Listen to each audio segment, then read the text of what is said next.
What could you change about your day if you had just 5 minutes, really 5 minutes, to tell a tiny story about it? Imagine a short scene, so small it fits between checking your email and walking back to your desk, but honest enough to name one thing that needs attention. Welcome to The Healing Pen, a podcast about the power of creative writing to help you process stress, reconnect with yourself, and write your way through burnout. I'm Corey Johnke, Amazon best-selling author, leadership coach, pharmacist, and someone who believes that sometimes the words we put on the page can help us heal the parts of ourselves we've been too busy to hear. A few years back, I remember a day that felt like an avalanche of small things.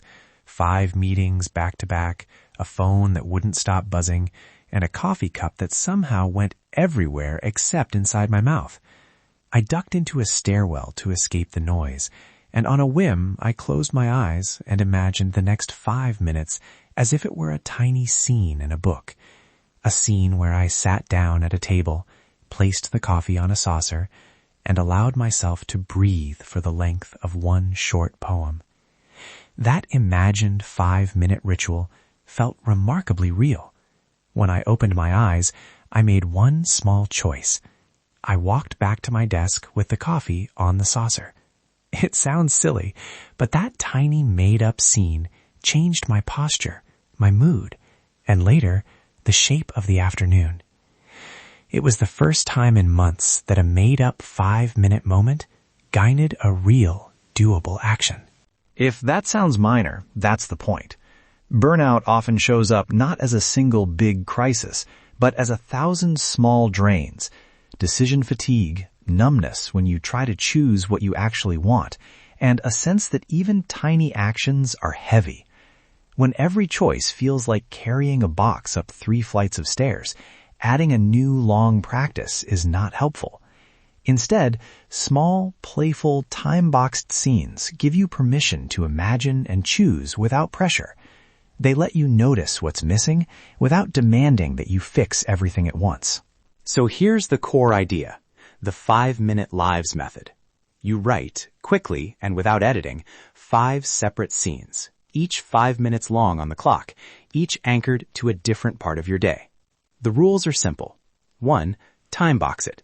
Set a timer for 5 minutes and write until it dings. 2. Use a sensory anchor. Start the scene with one concrete image, a mug, a doorway, a streetlight. 3.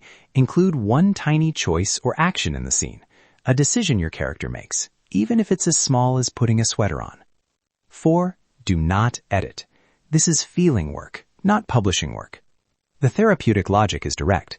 Short scenes lower the stakes. Sensory detail grounds you in the present, and the tiny choice points you toward agency. Those 3 things together make space for honest noticing and small experiments. Before we write, a quick safety note. These scenes can surface feelings. If anything feels overwhelming, pause, close the page, breathe slowly for a minute, and ground yourself. Name 5 things you can see, 4 things you can touch. You can also choose shorter variants, 1 60-second scene, or 3 2-minute scenes. This practice is flexible. It's meant to meet you where you are, not to ask more of you than you can give. All right. If you've got a pen and a page or your preferred notes app, find a comfortable 5-minute block.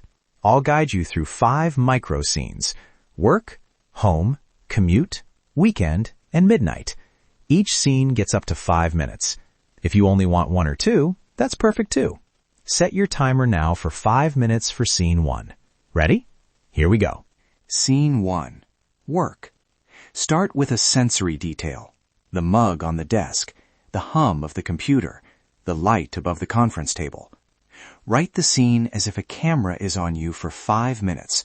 What small choice do you make in those minutes? Maybe you close a laptop. Maybe you say no to one extra request. Maybe you stand up and stretch. Write quickly. Don't edit. I'll give you a short cue. Write until the timer dings. Great! If you stopped early, jot one word about what shifted. Relief, resistance, lighter, stuck. Notice one small thing you could try in the next work hour, even if it's only moving your mug to the other side of the desk. Scene 2.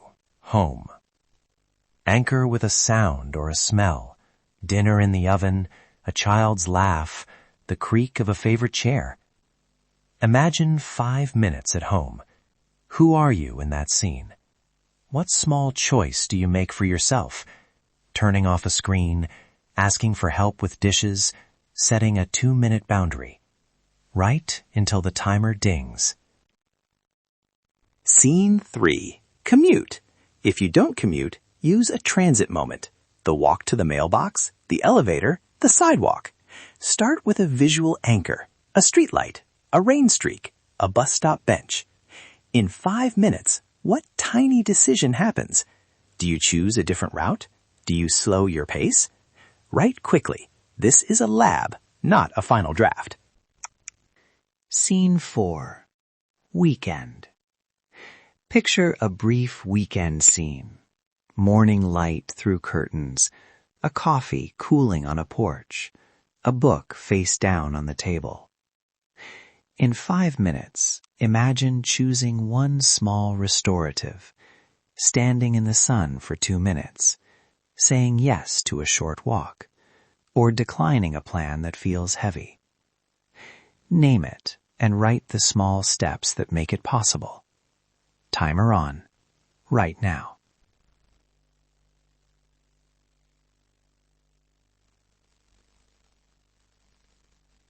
Scene 5.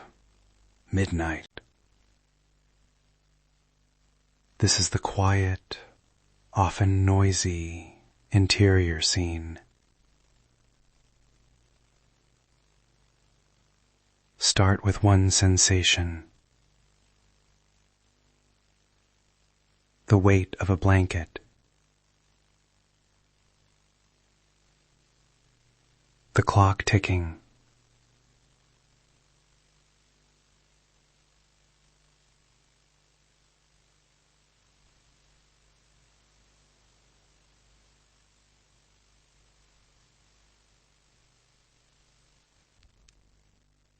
If you chose shorter variants, take a breath now and notice what each scene surfaced. Look for needs, not essays. A scene might reveal a need for margin, for sleep, for help with chores, or for one uninterrupted cup of coffee. Then, look for a micro choice you can test in the next 24 hours, a 5-minute action that honors that need. Remember, tiny tests build trust. They do not have to fix everything. A quick debrief tip. Read your scenes looking for verbs. Verbs point to action. If you see mostly sitting, waiting, or shrinking, that's information. If you see reaching, speaking, or setting down, those are clues to agency. Circle one verb and turn it into a 2-minute experiment. Try it, notice how it feels, and write one sentence about the result later. And full permission. These scenes do not need to be polished, clever, or profound. The only requirement is honesty. If the page gets quiet, write "I don't know" and keep moving. If the scene brings up tough feelings, you can pause the practice and use a grounding prompt. Name 5 things you see, 4 you can touch. Safety first. Before we close, a quick idea for making this a habit without pressure. Pick one day this week, maybe a commute day or a midweek afternoon, and do just one 5-minute scene. Celebrate the smallness. Habit formation is not about intensity. It's about repetition in kindness.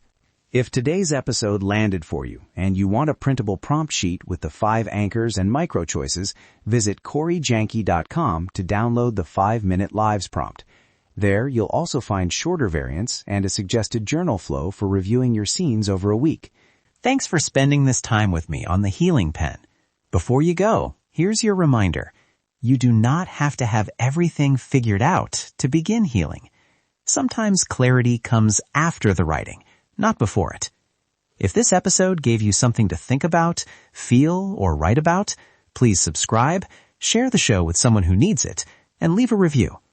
And if you're ready for deeper support, more prompts, or tools to help you move from burnout to breakthrough, visit CoreyJanke.com to learn more. If you want a better life, you have to write yourself a better story. Take a breath, pick up the pen, and trust that even a few honest words can begin to change the story. I'll see you next time on The Healing Pen.